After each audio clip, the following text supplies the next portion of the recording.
Welcome to another episode of Purpose Today. I'm your host, Dr. April Dobson, and I'm very excited to have a very special guest on the show with us today, Dr. Neal Hambright. Very excited.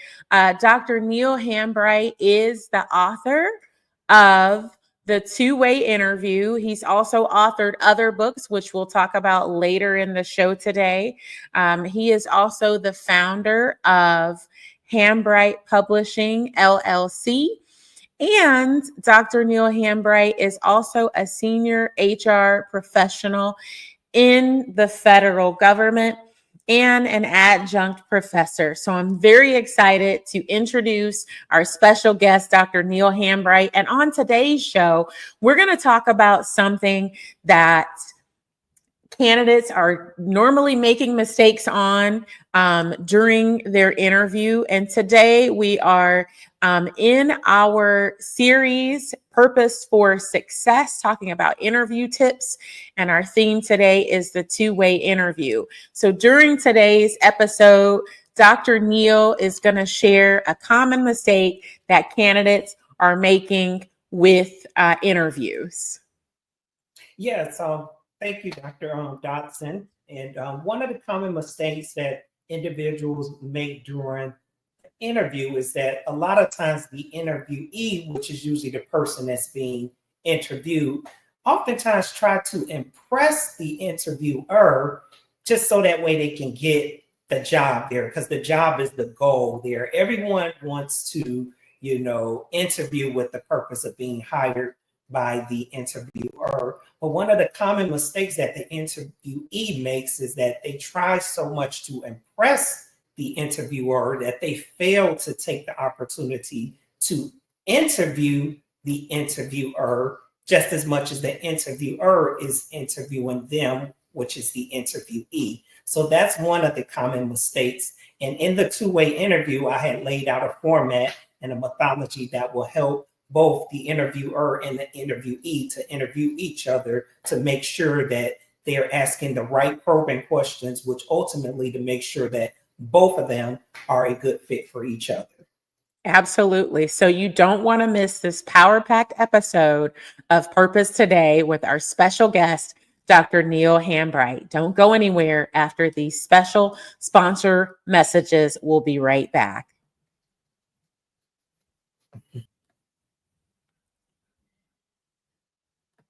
Today's episode of Purpose Today is brought to you by Purpose Today Global in partnership with the Purpose Professionals community. For more information on the Purpose Professionals community, scan the QR code or visit the school community and search for Purpose Professionals. If you're a professional who has a desire to ensure that you are intentional and purposeful about your career, you'll want to join the Purpose Professionals community. This community helps you to be able to pivot to pursue your purpose.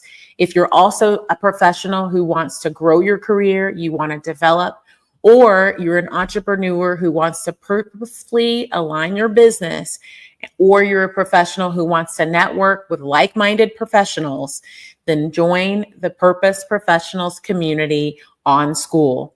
The community offers a variety of courses like mindset, leadership, courses on developing or revising your resume, and so much more. The community also offers live virtual sessions on various topics.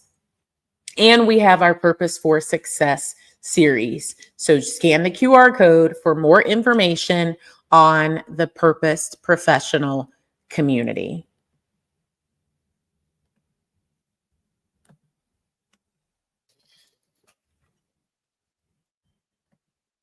Welcome back to Purpose Today Global. So again, it's such a joy to have our special guest, Dr. Neal Hambright, a professional, the CEO and founder of Hambright Publishing, LLC, and a dear friend of mine. So Dr. Neal, I know that many people know you, but we may have some viewers who don't know you.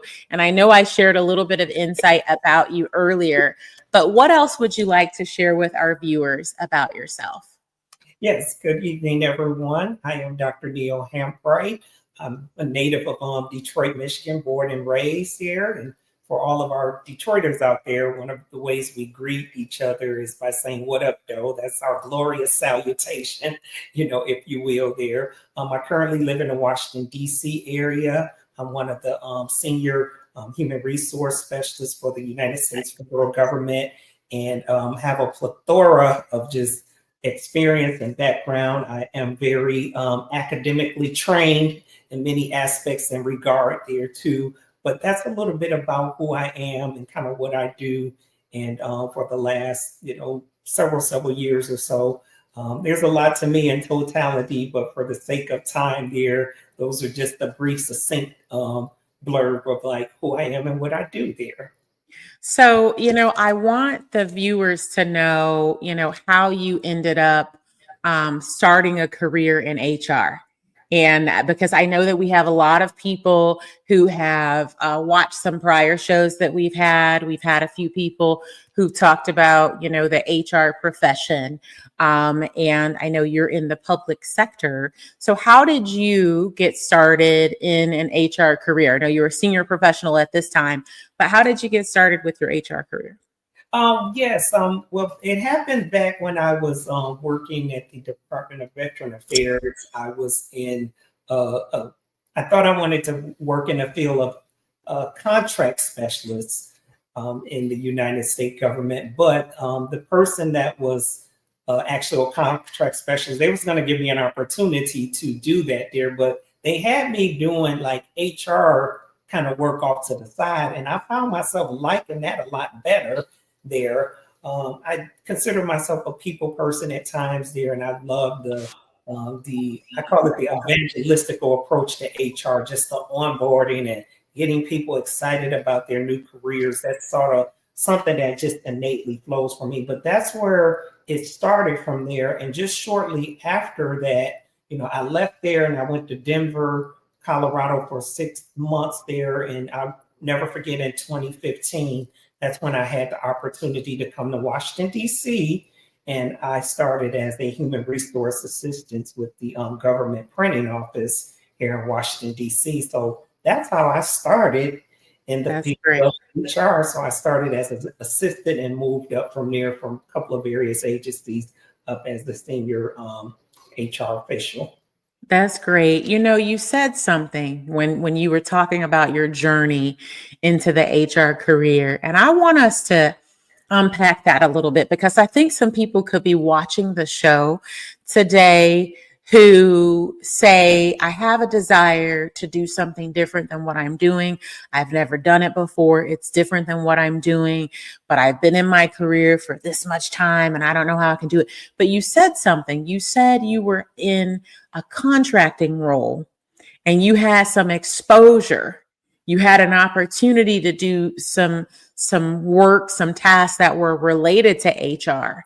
Now, how did that opportunity come to you? Was that something you volunteered to do? Were you asked, about the opportunity? How did that transpire? And how much did you have to be intentional about keeping other HR opportunities available to you? Did you seek them out? So can you tell us a little bit more about that? Oh, yeah, no, absolutely, Dr. Dobson. But yeah, that one opportunity, the servicing person that was the contractor, they kind of had their own office down in the Jefferson Barracks area at the Department of Veteran Affairs. So in them having their own office, their primary work was doing contract specialist work in the federal government.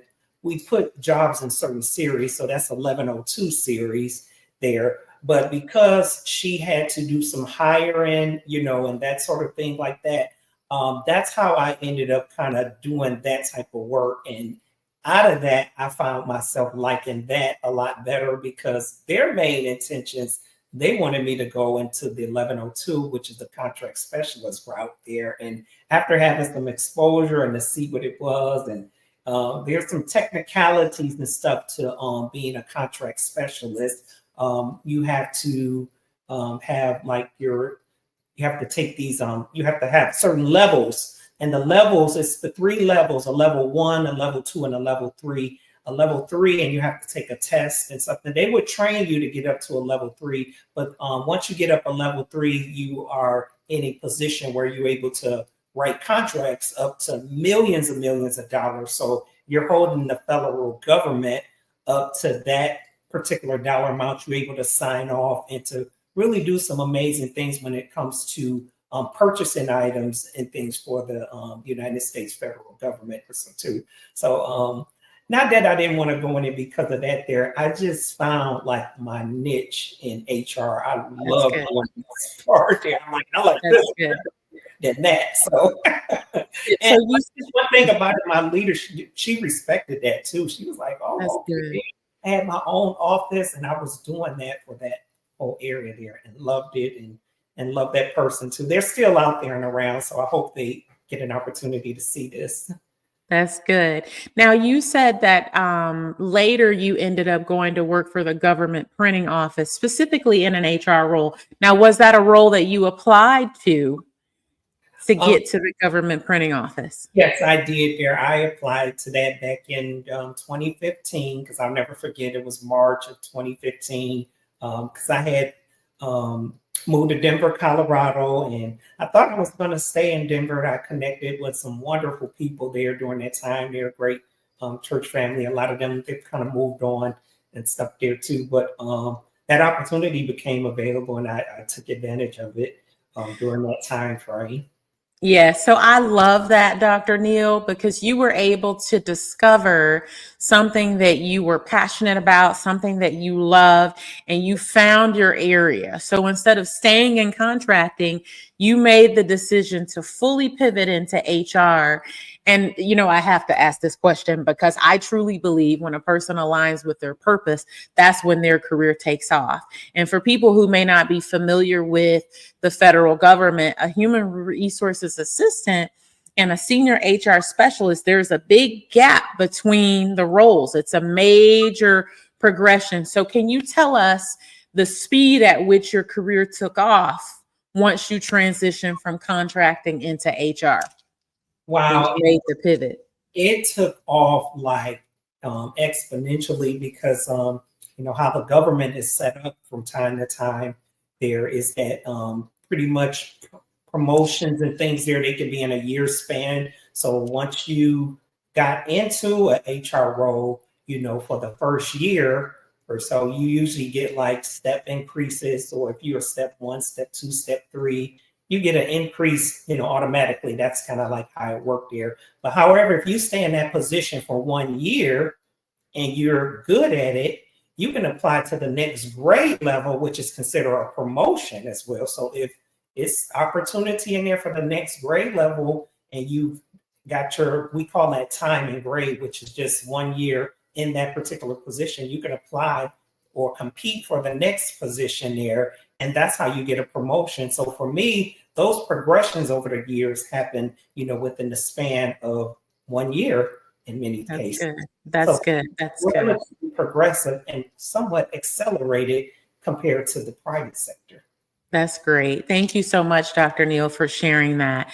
Now, I know that in your case, when you talk about going from the contracting role to the human resources assistant role, and then for the promotions, you talked about applying, you know, for these opportunities that really made way for you to be able to go into, if you will, another grade, right? And so as you were applying for these positions, I imagine you had to interview, right? So you had a lot of opportunities to interview. And then as you became more senior in your role, you had an opportunity to be involved on the staffing and recruitment and onboarding side of recruitment for a lot of opportunities within the federal government. So what are some interview tips, and we're going to get into your book a little bit here later, but let's focus on some interview tips, because today's episode that we're focusing on today is part of our Purpose for Success series, and we're talking about interview tips. So what are some interview tips or some common interview questions? Let's start there. What are some common interview questions that candidates should be prepared to answer? Maybe 2 or 3. Oh yeah, one of the main one is usually, tell me about yourself too. And I'm going to be honest, Dr. April asked me that question on this podcast too. And the goal for that particular question is not to go off and to just give anything personal about yourself, but just give a brief generalization of like who you are, what you've done like professionally, like a summary of like some professional highlights, and that the reason why you're looking to pursue other opportunities, maybe for growth or developments or so. But just a brief summary, I would say probably keep it less than 2 minutes or so. Just a very succinct overview of who you are, maybe some of what you're currently doing, and highlight some of a few things of accomplishments that you've done that you would look further in talking to as you progress in the interview. And that's pretty much it there. And you know what? I really appreciate you sharing the tell me about yourself question and how to answer it, just the framework for answering it. And I think it is important for them to make sure that they only talk about, professional information, that they avoid anything personal, that they give an overview about themselves. And I think it's great for them to mention accomplishments too. That's an important question to be prepared to answer. The tell me about yourself question. What's another question that candidates should be prepared to answer when they're interviewing? Oh, yes. One of the questions too that I talk about in the book there, and also inside of the book there, that's in the chapter that's dealing with the various types of interviews too, because there's multiple types of interviews. The most common interviews that they utilize in the federal government are called behavioral-based interviews. Those typical interview questions usually start off like with, tell me about a time where you had to deal with a difficult customer. You're going to tell them about the situation, just briefly. Then you're going to tell them about a brief scenario about the problem that had occurred. Tell them about what you did to correct the problem. And then lastly, you're going to tell them what was the result and the outcome as well. And we actually call that the 𝐒𝐔 method, or so that you would actually learn inside the book as well too. So those are some techniques that you would actually be able to learn and to apply.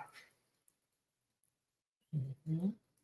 Thank you so much, Dr. Neal. So those behavioral-based questions are so important, because really they're trying to get insight on how you would respond in certain situations. And I really like the fact that you talked about really describing what happened, the time, describing the outcome. And so for many of you the STAR method, what was the situation? What was the task at hand? What actions did you take? What was the result? You also have the SOAR method. What was the situation? What obstacles did you face? What were the actions that you took, and what was the result, right? And you want to be able to answer those questions within a couple of minutes, and make sure you bring it back full circle so that they know that you're answering the questions. And whenever you can talk about anything from a qualitative or quantitative approach of the impact that you made with your actions, that is important. So how did what you do help to save the organization time? How did it help to create efficiencies? How did it help to save the organization money? How did it help to be able to gain clients or retain clients? How did it help to introduce an innovation or efficiency within the organization? These are all things that you want to be able to tie in, because you basically want to show in your answers how you were able to bring solutions to an organization. Now, I want to get into this last question, and then we'll get to talking about your book. I want to get into common mistakes that you see that candidates make. What's the biggest mistake that you see that a candidate makes when they are interviewing? What is the biggest mistake? One of the biggest mistakes, Dr. Dobson, is a lot of times some candidates have a tendency to overshare. They tend to give more information than what was actually asked of them too. And that's not necessarily like a major red flag, but you also want to make sure that, and that was one of the things when you so eloquently spelled out the STAR method and everything. Once you answer those questions, meet all of those different methods in the STAR method. Once you answer those questions, you pretty much answered the questions there. So you don't have to add anything in additional to that there. But oversharing seems to be one of the biggest points where people tend to go off and just kind of, give more than what's asked of them. But I have tools inside the book there that will definitely help you to just to answer the questions that you're asked. And once you answer them, you've answered the question. Yes, and you want to make sure that you don't overshare. That is important.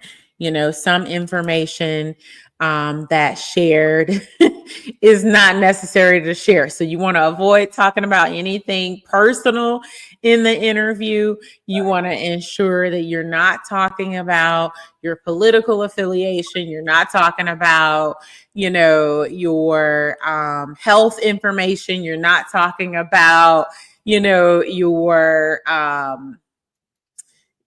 family. There's just certain things that you're not supposed to talk about. You're not supposed to talk about your age, keep it professional, keep it professional. So now as we get into the two-way interview, there's something that most candidates don't understand when it comes to interviewing. And what is that, Dr. Neal? One of the questions that sometimes I notice that when we're interviewing clients here, it's important to make sure that you take some notes as well too while you're interviewing, because a lot of times the interviewer can ask multiple questions sometimes too. And if you're not taking notes or writing it down, or even just ask, it's okay to ask them to reiterate or re-ask the question again there, because a lot of times those situational interview questions, they can be 3 or 4 questions and 1 question as well. So you want to make sure that you write every question down, make sure that you understand what you wrote down. And once you do it, then you start answering them in the order in which you receive. Because like I mentioned before, as long as you are giving the answer to the question, then you pretty much fulfilled your purpose in the interview process there. Absolutely. Now we have to go back to this thing that candidates are missing. The thing that candidates are missing. And I know you talk about it in your book, right? So when they're interviewing, this is something that they miss and that they don't think about. So what is it that, candidates don't think about when they're interviewing? People try to impress the interviewer, but what is it that candidates need to know when they're interviewing? One of the main things that the candidates need to know while they interviewing, or if they in the role as the interviewee, is they want to make sure that they asking the interviewer, questions, about them, particularly their leadership style, what's their mode of communication or so too. I also wanted to share, in addition to the two-way interview, is not just the application of the two-way interview can be applied not just in interviews for getting a position, but in life in general as well too. Let's say if you are, you're dating or you're courting someone, you want to be able to ask, your potential, significant other or in that relationship, 2 certain questions about them to get to know. The same concept apply, as you're looking for a job. You want to ask them probing question like what their leadership style. From a relationship standpoint, it's almost asking like, what's your love language? Do you like this, or do you like acts of service? In the professional sense, you want to ask the interviewer somewhat same a question. What's their professional language? How about that? Yeah. That's a good way of the interviewee interviewing the interviewer. Because as I mentioned, a lot of times these individuals are your direct reports and context, and you want to make sure that their values and goals are in alignment, not just with the organization. Because many times, if you're at an interview, the job in most cases is not the question. You usually don't get to an interview if you're not, you don't have no qualifications of any sort.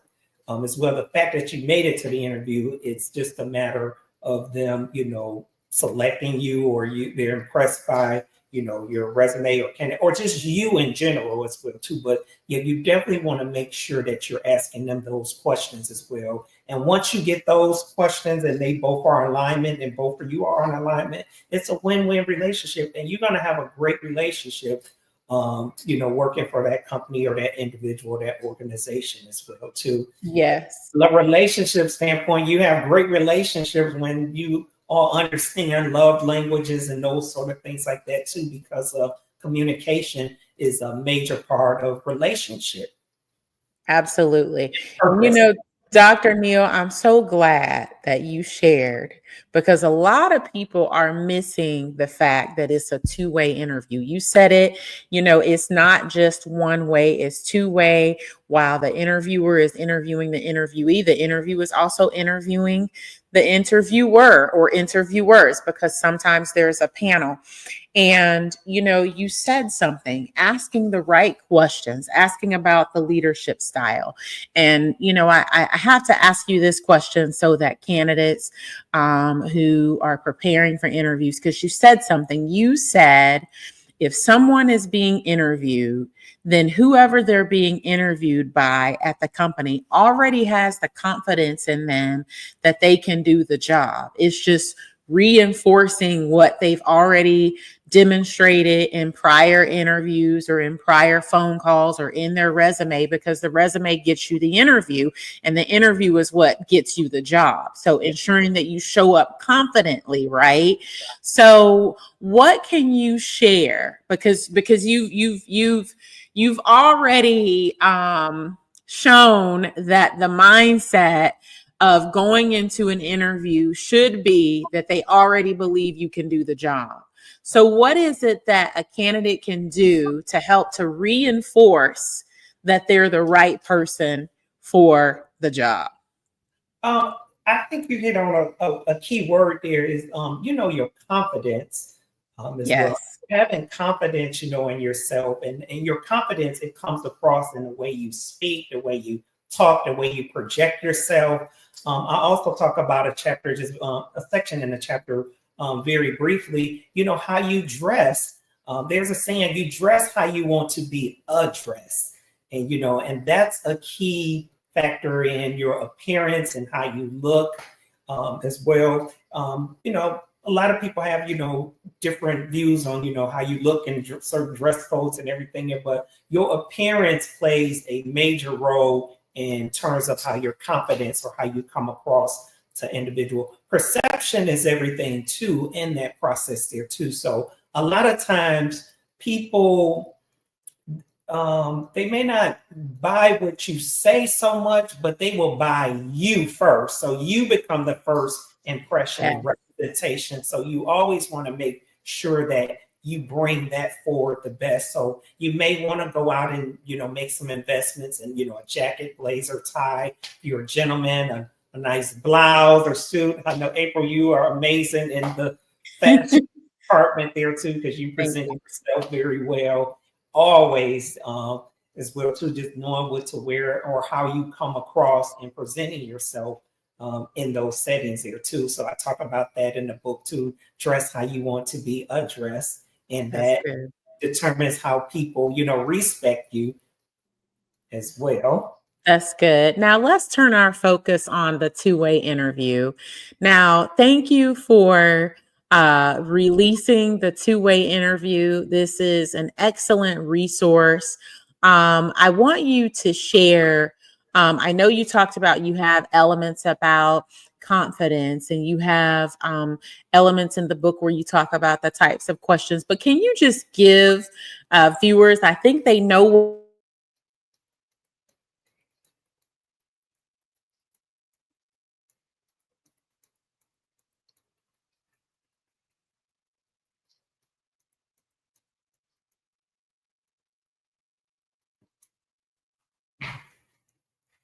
interview? Just some of the chapter titles. Could you reiterate that, please, Dr. Yeah, so I know that you talked a little bit about the fact that you have confidence that you address in the two-way interview. You talked about questions that you have, and you talked about the importance that interviews are two-way. But what are the chapter titles? I think people have an understanding of what the book is about, but can you just share some titles of the chapter, maybe about 4 or 5 of the chapters of the book? Oh yeah, no, absolutely. There, I would start at chapter 4 because chapter 1 and chapter 2 was just kind of an introspective kind of look there, which we kind of already covered in our discussion. But chapter 4 is getting ready for your role as the interviewee. So that's what we just kind of talked about. That's chapter 4. Chapter 5 is preparing your role as the interviewer. So it's not just about the interviewee. I have something for the interviewer as well too. Chapter 6 is building rapport and trust. That is very, very key, in that setting as well too, because you want to make sure that you feel like who you're sharing and who you're talking to, that you actually trust them. And when you build a rapport with individuals, folks feel a little bit more comfortable and relaxed and, sharing things that that's relevant, to the two-way process there too.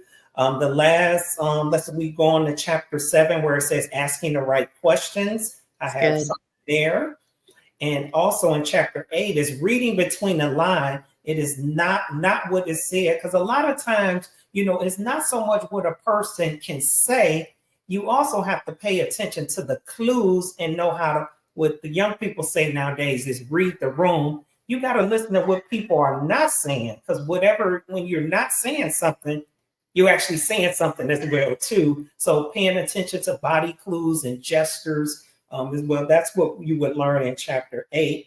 Chapter 9 is like managing difficult conversations. That's kind of important as well. And then it goes on to chapter 10, transforming the interview into a dialogue and not an interrogation. That's a really, really good chapter. That's a good one. That's a really good one. I'm going to leave that one. That's going to be like the T there. You want to make sure you stay tuned to chapter 10 there. And then lastly, chapter 11, 12, pretty much kind of summarize accessing the experiencing, mastering the two-way for life, and then the summary and conclusion. So it's a very good read, very succinct.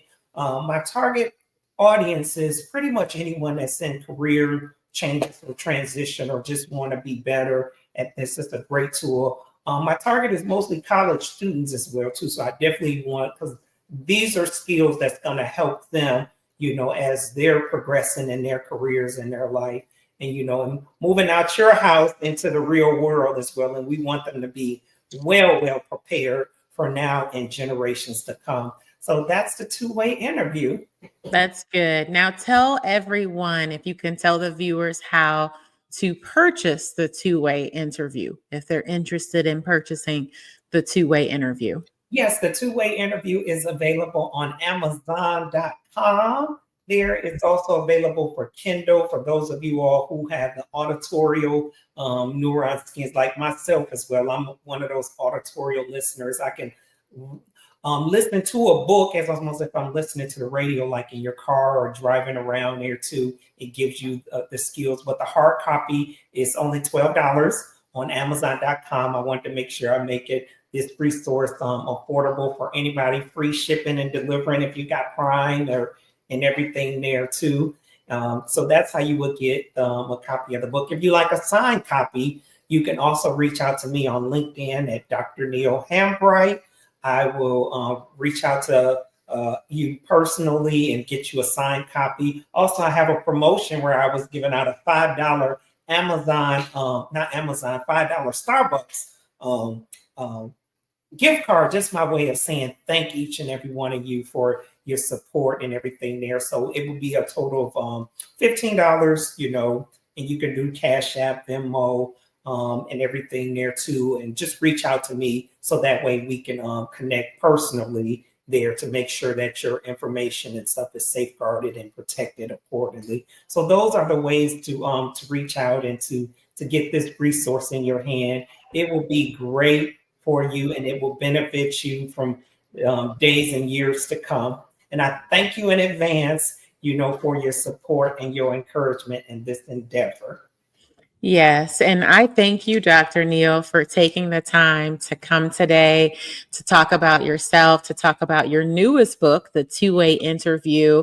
I have your LinkedIn profile on the screen.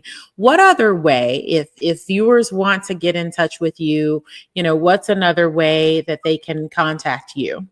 Oh, yeah, you can contact me through Facebook at Neal Hambright. Just inbox me and I will reach out to you personally and be happy to connect with you. LinkedIn is one of the other professional forums as well, too, where we can reach out and connect and just build and bond and create great relationships. That's good. And so Facebook, Neal Hambright, I've got your LinkedIn profile there on the screen. My apologies for not having your Facebook profile. Yeah, it's For Neal people. Hambright, the one and the only. Yeah, so if you want to contact Dr. Neal on Facebook, he's the one and only Neal Hambright on Facebook. I'm going to try to drop that onto the screen as well for those of you who may want to contact Dr. Neal via Facebook. So I am going to show that. So that's Neal's Facebook profile if you want to contact him on Facebook. Now, I know we took this particular episode of Purpose Today to focus on Purpose for Success interview tips, the two-way interview. But I want to make sure that viewers are also aware of the other books that you have published in case they are not familiar. So do you want to share some insight on your other publications? Oh, yes, so absolutely. We can never forget the debut there, The Autonomous Career, Freedom of Time and Space in Your Chosen Workplace, authored by yours truly, and also Dr. April Dobson, who's actually the live person for Purpose for Today, too. We co-authored this book together, as a team there to let people know that, and it has a lot to do where April kind of birthed this show from, finding your purpose and your passion. Because the goal is when you align those two together, that actually leads to freedom, which is another word where we get the word autonomy, which is like self-governance, where you're able to to have freedom in your work. Enjoy what you do, because when you enjoy what you're doing and that purpose and passion is aligned up, it doesn't even seem like work. It seems like your sense of meaning, direction that's aimed to guide your actions, and you have a feeling of fulfillment and accomplishment and well-being. And that's what our God-given ability, that's why we exist. We're people of purpose in that regard. Yes. That's The Autonomous Career. The other book that I wrote was my travel book. Do You Want to Travel? I'll show you how right now. There is the anthology of all the travels that I've done. I've been privileged to travel to all 50 states in the United States, with Hawaii and Alaska being the last on the two, which is kind of ironic because both of those states got their statehood in 1959 under the Eisenhower administration there. So, and they're the most furthest states, kind of out there. Had an amazing time in both places there. Maui was so amazing there too. And I survived the road to Hana.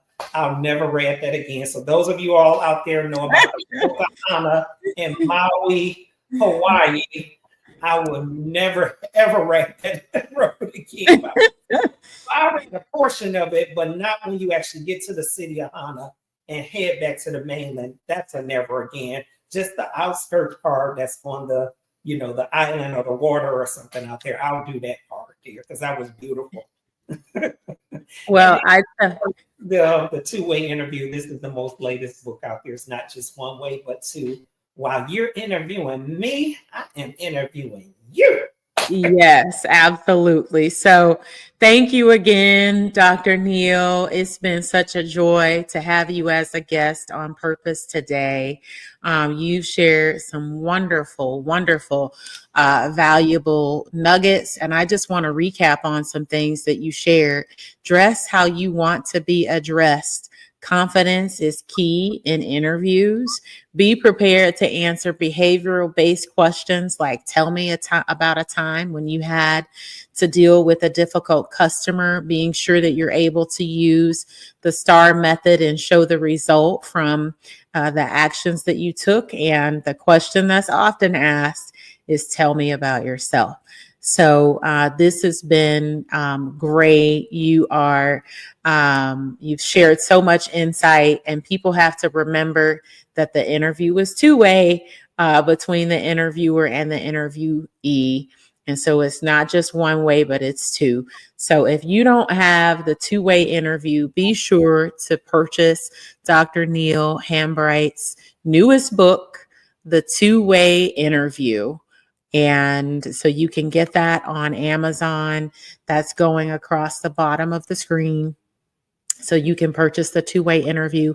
If we didn't get to your question, to answer your question today through the course of this interview or in the chat, if we weren't able to address it, then certainly feel free to reach out to Dr. Neal on LinkedIn, reach out to him on Facebook. He would be happy to answer your questions. Dr. Neal is very approachable. So, he would love to hear your questions, to answer your questions. And then the Facebook profile, I have it there. So thank you again, Dr. Neal, for being our guest on Purpose today. This has been such a joy. Thank you so much. I know you're going to go backstage. You and I are going to chat again. You're going to be backstage for just a little bit, but I want to thank all of our viewers. So Dr. Neal, I'll talk to you backstage here in just a moment.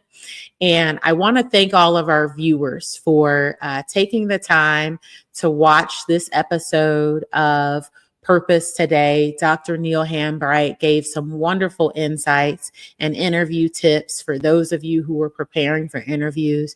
Remember, if you're invited for an interview, it is because the individuals who are on the panel have confidence that you have what it takes to fill the role. So it's important for you to go in confidently, as Dr. Neal talked about. Confidence is key.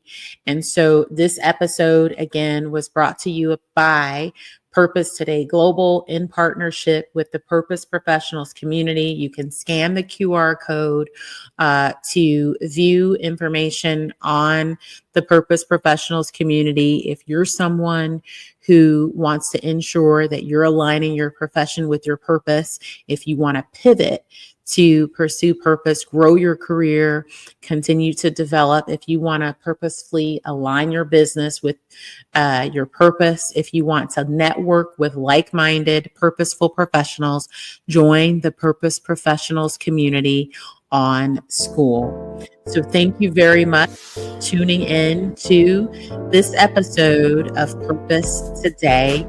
I'm your host, Dr. April Dobson, and it's been such a joy to have you viewing our episode today, Purpose for Success, the two-way interview, talking about interview tips with the author of the two-way interview, Dr. Neal Hambright. So thank you again for tuning in.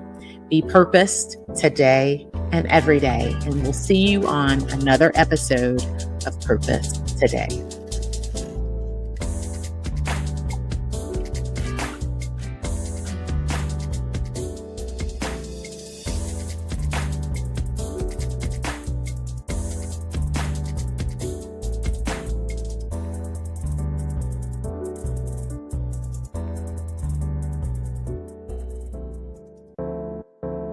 If you're like Dr. Neal and you believe that you need to pivot professionally, as he did over a decade ago when he made the pivot from contracting to HR, send an email to admin@purposetoday.com.